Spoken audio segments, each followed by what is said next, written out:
In this video, you will learn how to optimize your e-commerce store selling physical products for better conversion rate into the buyers. So when visitors visit your e-commerce store, there are a lot of things you can tweak and improve so that the visitor becomes your paying customer. My guest in this session is Dano Falk from Dev Device Marketing Agency. He helps e-commerce business owners with strategy and marketing. So if you need help with that, check his website below in the description. In his presentation in this session, you will learn a lot of good tips and recommendations, what you can improve and how you can change your website so that visitors visiting your brand website, your e-commerce store, get better trust and convert to paying customers. As I said, all the relevant links you will find below in the description. And if you like content at any moment, don't forget to click like the button below the video and subscribe to our channel.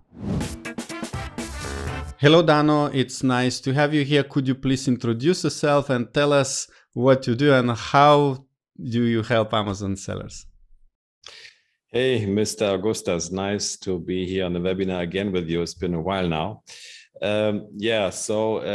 Quickly about me, I was born in the Ukraine. We moved to Germany when I was 10. I started my first business when I was 14, which was repairing and selling bicycles. And since then, I never could let go of this whole entrepreneurial stuff. So I never been employed and I've been building my online businesses and agency since then. I lost count a bit. I think it's been 16. So right now I'm in Malaysia since 2011. I made Malaysia my second home. I built and sold an Amazon business. So I've learned quite a few things along the way about Amazon and e-commerce, which will be more of the focus today. So today it's all about improving conversions for Amazon sellers who have an e-com store, which is, I think, happens more often than not. I collected quite a few things that could help to improve these conversions. Yeah, perfect. And of course, the link to what you do, you will put below in the description. Also, you will find in the description few other videos where we recorded with Dano in the past. Like one video I remember was a story about how you sold your business and you gave some tips to Amazon sellers. And yes, now I'm ready to jump into your content and let's see how Amazon sellers having e-commerce stores could take advantage of some additional traffic. Yeah, e-commerce conversion optimization. Why does this matter? It's because sales contain of these two of traffic and conversions. So these are the two most important variables in our online business if we sell on our online store. Traffic is a whole topic for itself, but today I will focus on the second part, which is conversions, which have a significant effect on our bottom line and whether the traffic that we bring in is actually profitable or not. So what is a typical conversion rate for e-com stores? Augustus, have a guess. What do you think in percent? Maybe 2%. That is a very good guess, Augustus. The actual, so from a survey that was conducted actually this year, it was conducted over like almost 4,000 Shopify stores. The average conversion rate was 1.4%, which I find slightly alarming because it's a very low conversion rate and it's been going down for the past 4 years. So 4 years ago, the average conversion rate was around 2.8%. So that's another reason why conversions are a very important topic and something to really take care of. Here's a slide that shows like the conversion rate by industry, which is also quite interesting, I found. So it really changes. There's a lot of variance between the industries. So like you see in baby and child, we have like below 1%. And then in health and well-being, we have 3.6%. So there is a bit of a variance. But the bottom line is it's all somewhere between 1 and 3.5% in average.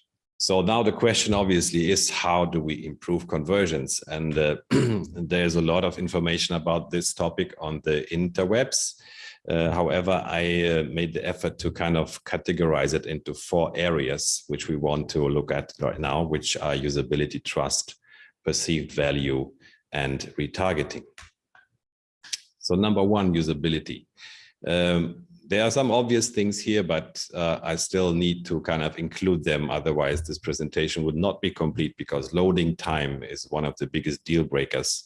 If your store doesn't load properly and fast, it's not, people are just going to bounce. So it is super important to have a good loading time on desktop and on mobile. And there are many tools there to check on this. And one of the most popular ones is pagespeed.web.dev. It's a Google tool which will give you this performance metrics, where you can very simply check what's going on your desktop, on your mobile, and what are the areas to improve. Then obviously mobile friendliness. So 70% of all e-com store sales are happening on mobile these days. This is according to a study from Statista from 2021. So checking what your store looks like on mobile is essential. There are many ways to do this. The easiest one is obviously to load your store in your mobile device, or you can simply go to in Chrome to developer tools and look it up on your desktop. One of my favorite ones is the sliders. I mean, I've been a web designer for 20 years, and I saw these sliders coming up, I don't know, like 10 years ago. And they're actually not very helpful. I mean, they look like they're like a shiny object. Things are moving on your website. But eventually what you're doing here, if you look at the logic of it, you're moving stuff out of the viewport of your prospective customers. So even if I wanted to buy our new Sancha, I don't even finish reading and it's going away. So this is something I would highly recommend to not use on your web store, because you're just confusing people and you're not giving them the time to engage with the content that is actually relevant to them. Navigation is a big one in terms of usability. So I like to learn from the best, and I think Apple would be one of them, along with Amazon. Apple has, this is what happens when I go to the Apple store. When I click on iPhone, this is what I see. There are no drop-down menus. There's no complex navigation. Everything is visible at first sight. Everything is very concise. And when I click on iPhone, for example, I get this like second level of navigation of items that I can see. So the advice here is to keep your menus as simple as possible and to avoid like these long drop-down navigations, which can be confusing, and make it very visual and very simple. And by the way, Apple does not use sliders. Search option, again, here an example from Apple. So if I have a search bar in my store and I enter something that I'm searching for, it's a good idea to have this comprehensive search option, which gives you quick links and suggested searches. So it kind of quickly kind of guesses what you're looking for and gives you all these relevant recommendations. Other areas of usability, which I'm not going to like go into detail with, but they're also relevant here, is like an add to wish list on recommended products, make your cart visible at all times, simplify the checkout process. I mean, that's obviously very important to make it as frictionless as possible for your customers to check out. Thank you page with social sharing. And A/B testing. Everything in marketing is testing. So the only way to know what works best for this particular store, for this particular category, would be to test. And we can make all kinds of assumptions and all kinds of guesses, but the best way to actually know is to use A/B testing. The second part I want to look here is trust. So to me, trust is a really big issue we need to be really aware of. If we sell on Amazon, this trust part is kind of taken care of. You know, we pay 15% commission for that, for the fact that Amazon is taking care of the trust part, because, you know, people trust Amazon. But if we sell on our own store, we have to provide this trust in the best way possible, because people come to our store, one of the biggest questions on their mind is they don't know us. They don't know if they can trust us. Are we going to deliver? And all these things. So we have to really focus on building trust on our website as good as possible. And these are the areas of building trust I would like to highlight here. So number one is the About page. So this also relates to branding. This is my About page. I'm not saying it's the best on the planet, but you know, it does do a few things. So it does show face. It does tell people where I come from, you know, what is this about? Why are we doing this? It gives our location. So it gives a lot of context to the store owner, or in this case, the website owner. So it is important to kind of include all these personal things to make us trustworthy and not to be like another anonymous store. That would be the worst case scenario. Testimonials, reviews, that goes without saying. Of course, we need as much as possible, ideally video reviews or video testimonials and reviews. This is another very important part of building trust. And I would display them as much as possible on the e-com store and definitely also on the landing page. The contact page. So what if I have a problem? What if I have a question? What if I want to return my product? Are you going to listen to me? Will I be able to actually reach out to you? So all these are questions which will be answered in the contact form or on the contact page. And it should definitely include an email or a contact form, a physical location, along with maybe some map directions, links to social media profiles, which give like another level of social proof, and support specific contact options, including a phone number or email. Trust badges. Fun fact that one store has included this, I think they're called House of Kids. They put this trust marks on their checkout page, and they did an A/B test, and they saw a 32% increase of conversions. So, I mean, how much these trust badges actually mean might be discussed, but still to have this kind of trust badges makes a big difference on our checkout page. Return policy. The average of all e-com returns are between 15 and 30%, which, especially if you look at the list below, clothing and shoes, 30 to 40%, which is really high, I think. Other industries have slower return rates, but still, one of the things we need to focus on is how can we bring those down? And according to UPS, 68% of shoppers check a website's return policy before making a purchase. So making our return policy as clear and obvious as possible makes a big impact. And also because what happens after the purchase is one of the biggest concerns for online buyers. And last but not least, the live chat. So if you can make it work, if you can actually dedicate some time or staff to be available on live chat, can be quite a game changer for your e-com store when people can immediately reach out. I mean, there are chatbots which are really smart, and we have been in the chatbot business for a very long time, and they can really help, but no bot can actually replace a human being. So I would say if you can make the time or allocate like a VA or someone to really take care of your chat, then it's a good idea. If it will be abandoned, then maybe it will backfire. That's about the chat. Yeah, so these are the trust things I would like to cover here when it comes to conversions. Number 3 is perceived value. So even if your website or store is perfectly loadable and fast and easy to navigate, I trust you, but still I need to know what is the value of the product you're selling? Is the value, is it worth the money I'm about to pay you? And the way to increase this perceived value, which of course in the first place is just perceived, is to work with how we present our products. Number 1 is images.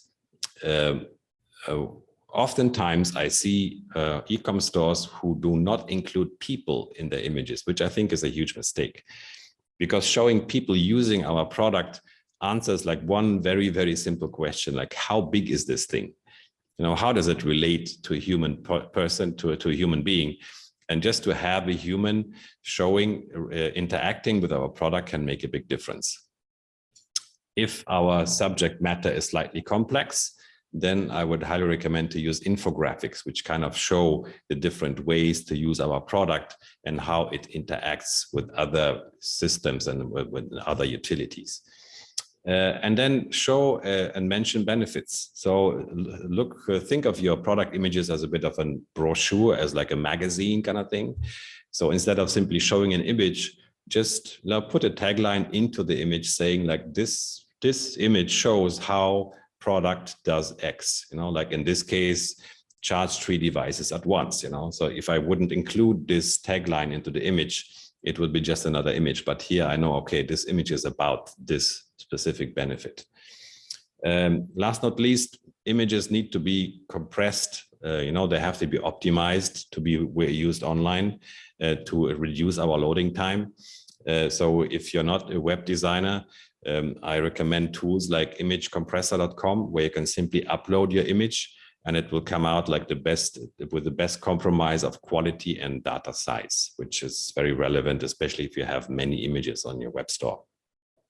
I know like some platforms have this as a plugin, like Shopify will give you a plugin which will automatically compress images. But if you're not using one of those, then you need to use some external tool. Videos are huge, of course. And to be honest, I would recommend to not do this at home, because video production is a complex matter. So if you have the budget, please outsource it. If you don't have it, this would be my little step-by-step tutorial how to create your video. Number one is to pick a tool. Decide on an editing tool you want to use. Is it an online tool or is it an offline tool for Mac or PC? The next one is to create a 30 to 60 second script, how you want this video to play out. Provide a strong call to action, to strong hook within the first 5 to 10 seconds. So give people a reason to watch the whole video within the first 5 to 10 seconds. Solve a problem. Show how your product solves the problem of the customer. Show a human. Again, we want to see how people interact live with their product. And very important, I see so many videos on Amazon, on e-com stores, which just have some kind of background music playing. And I'm thinking, dude, you have an audio track here. Why don't you give me information? Why don't you just use it for a voiceover? And even better, if you include subtitles. So if I have my sound off, if I'm like watching a video without sound, then it will be also super helpful to have subtitles so I can just read them. So make use of this audio track to provide the information and also another human element to your video. And last not least, the call to action. So we want to close every video with something where we tell people, hey, this is what you do next. So after watching this video, you can add to cart, you do this. And so at the end of the video, we should tell people what to do. The description. As an Amazon seller, we are more than familiar, with the importance of copy, of our title, of our bullet points, of our product description, A+ content. But when we start doing it, the first thing we need to approach it in an emotional way. So the goal to make a customer feel this product will solve my problem. That's the whole goal for anything we write on our listing. So it should contain 4 to 6 bullet points. Amazon is a well-tested online store, so they use 5. In our e-commerce store, I would also stick to something between 4 to 6 bullet points, and then a product description which has an A+ format style. The structure should be something like this, like this product has features so you can benefit. It's a very simple example. This phone has a camera so you can take a photo. This is an obvious one, but there are some like not so obvious feature benefit relationships. But we also have to think, we always have to think of what is the benefit our features provide to the customer, which problems do they solve, And that's why the structure of our bullet points should have something like features so you can benefit. Summarize in the beginning. There are people who don't like to read. I mean, like me, I don't like reading long text. So I want to see like, what is this about? A common way to do this in bullet points is to like put the first 3-4 words in all caps to summarize what is this bullet point about. And also in the long form product description, we want to put headlines. We want to give people like an idea, what is this section, what is this chapter about, which is like a global rule for online content, basically. Differentiate. So if you are able to differentiate your product from your competition, please do that. It helps a lot to see how to show how you're different. And include search terms. I mean, after all, selling online has something to do with SEO. And if we don't include these search terms in the title, we have to be aware of how we distribute them smartly in the rest of the written content on our page. List down the technical facts, function, and dimensions. And don't forget to just include a list of what's included, so people know exactly what is in the box. Is there a cable? Is there a charger? Is there a manual? So everything they get should be a part of the description.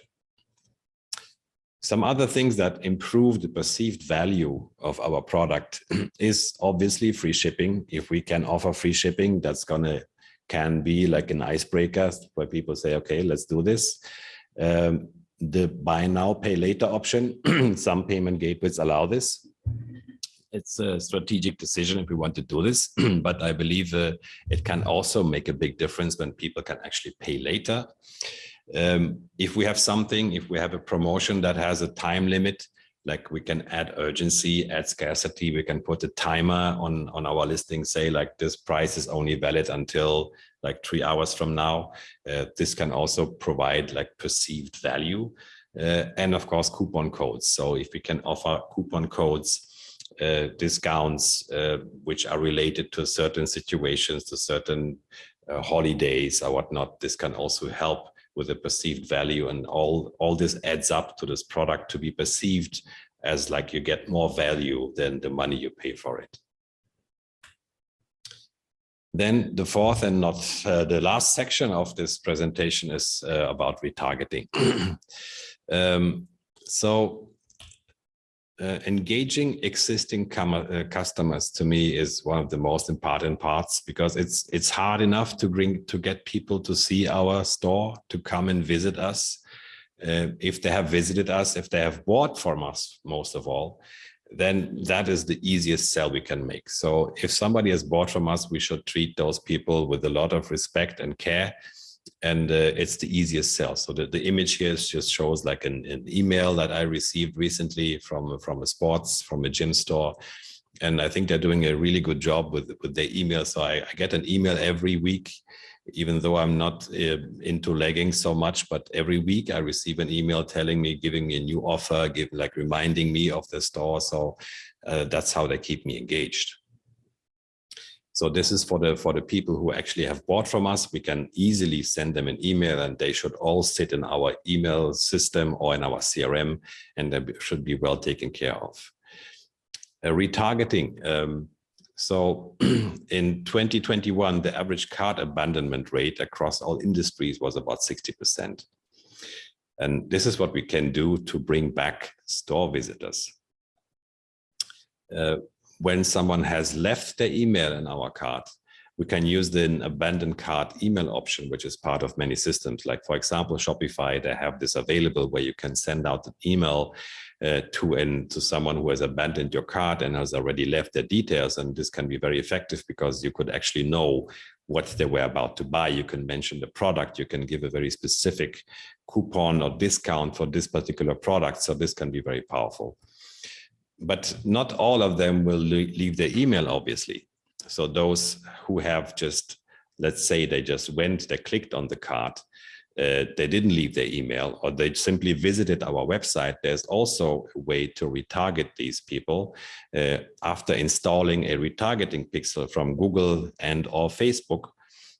which has become less efficient after this iOS revolution, but we still can retarget visitors using these major platforms who have visited our store, and we can send ads, and we can be even specific about which page they visited. So when somebody has visited our checkout page, we can craft an email, not an email, sorry, an ad campaign, which would really like target those people. If somebody just went and saw our landing page, our homepage, we can craft another campaign, which would simply be like more general about people who are interested in our products. So we can adjust to which page people have visited. And then there is like this special tool that we have up our sleeves. It's called the VLC system. So this is something that we built with some resource partners. It's a very powerful system too. And from what I know, it's unique. I don't know anyone else who has this available. So it's a system that can create visitors into leads, into conversions. So VLC stands for Visitors Leads Conversion. So it enables you to capture the email addresses of your bound store visitors, those who left without buying or opting in, and email them a direct offer 5 minutes after they left, or 6 minutes if you choose to do so. So this offer will typically convert at 20% because it's a very warm audience, people who have visited your store and they're obviously interested in your product. So this infographic shows how this whole thing works. So let's say we have 100 visitors, or 100% of our traffic comes to our store. 90%, 97% will bounce. I mean, this is just the name of the game. 3 will convert, like on average, let's say our conversion rate is 3%. So 3 will convert, 97 will bounce. Now VLC can pick those people up, and we have a database of 270 million people in the US. And it will manage to find around 15, oftentimes much more than that, leads and match them to their email address and put them into an email list. And then we can send out an email campaign, which can like directly, and also, of course, a nurturing campaign. And typically 3 of them will also convert. So by using the system, you know, without even implementing any of the other stuff that I have mentioned so far, you can simply double your conversion rate, which can make the difference between like being break even or making a profit. So typical results we see is 120% an increase on overall conversions, and adding 15% of all your store visitors to your email list. Yes, and that is the conclusion of my little presentation here. So I would like to thank you for your time. And if you'd like to know more about the VLC system, or if you'd like our help with your store conversions, please click on the link below that Mr. Augustus will kindly provide in the description. Yes, great. Over to you, Mr. Augustus. Thank you very much, Dano. It's a great insights. Actually, these tips you shared are suitable not only for e-commerce stores. It's even like if you're selling only on Amazon and you want to have a brand page, which, you know, anyway, people sometimes are searching for brand on the internet search, and like all this about page. I agree totally with faces in the pictures, in the visuals. This is what I perceive as trust. When I see a company without a face, I'm like, okay, maybe I contact the one with picture. And actually, good that you mentioned this. At the very first slide, you mentioned to check your page speed optimization using Google's tool. I remember Orange Klik website we optimized 1 year ago, and while you were presenting, I checked it, and I see that our mobile, like in 1 year, I put maybe additional plugins or additional information, and now mobile version is not optimized anymore after 1 year. So it's important to keep an eye like with the time. Even Dr. Augustus can learn something. All right. And actually, I have a question about the VLC. I didn't understand. You said that 3 people convert to the purchase, and then you match those 3 people to other 15 people from some database. Like how legal is? Well, yeah, of course, there's this question about, is this even legal? And yes, we do comply with all the rules in the US. So, I mean, that's a whole different conversation, but the quick answer is yes, it is legal. And we do not match your first converting buyers. We simply track all these 97 other people who simply left, and we look them up against our database, and we can see if we can find the email address. And roughly between 10 and 30% of the time, that's the case. So we can match your web store visitors against the email address, and then we can just deliver you like 15 emails out of 100 website visitors. And then you can use these 15 emails to do whatever you see fit, but we also help you to set up this email sequence and just send them a message directly. And this system simply works because people who have visited your store, they had a reason to do so, right? They came to your store for some reason. They have an interest in this product.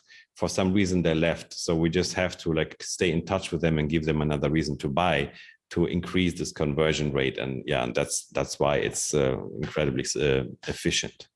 So these 15, let's say, contacts which you find are from those 97 which bounced. Yeah, it's not some random. Okay, so these are not some. No, they don't. They're not just random people that we. No, these are actually those 97 that have visited your website. We can track them and we can find their email address basically. So, it's like finding someone's email address without them opting in. That's what it does. Cool.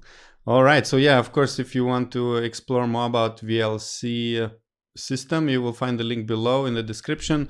And Dano, do you also help e-com sellers with like all this what you mentioned? I think sometimes people need help with setting up these retargeting campaigns or checking the website optimization. Do you help with this? Oh yes, so yeah, that's why we're running an agency, and that's why we call it e-com strategy, and we do help e-commerce sellers to first of all find the flat tires, I call them. We have this e-com plan which consists of 4 pillars or 4 tires, where we want to identify which part of your e-com business needs attention, which one you need help with. So first of all, we like to strategize and find the best direction, and then we help to implement. That's how we normally work. But of course, we also take, like when somebody says, well, I want to set up a Facebook retargeting campaign. Yes, we can help with that. Or an email system, CRM, that is the most popular one, where people just don't have a system to manage their existing customers and effectively stay in touch with them. Yeah, it's perfect because, as I said, your tips are very good. But when I was watching, I was thinking, oh my God, how do I do that? How do I do this? Yes. Yeah. And and this is why we need to ask the question who, not how. So I gave all the things we need to do, but I know I've been there, being a solopreneur, doing everything myself or with a small team. It can be really overwhelming. And it's great to have all these insights, but then to actually implement them, it's good if we can use some help, and we are here to help with that. All right, thank you very much, Dano. All the links and details are below in the description. And thanks and good luck in your business. Bye-bye. Thanks for having me, Augustus. Thank you. I hope you heard some good tips from Dano how to improve your e-commerce store. I personally will also be looking through his checklist and checking where my own websites could be improved. If you are interested to learn more about the VLC method, where Dano helps e-commerce store owners to improve the conversion rate, probably sometimes 2 times, then check the link below. You will find more information about his method and how you can get help with it from Dano. Also, if you need help with the marketing and strategy of your e-commerce business, talk to Dano as well. And now I would like to invite you to watch other video with Dano where he is giving a visual explanation of your e-commerce strategy if you want to expand outside Amazon, and what you can do to create an e-commerce store which has good conversions and good visibility.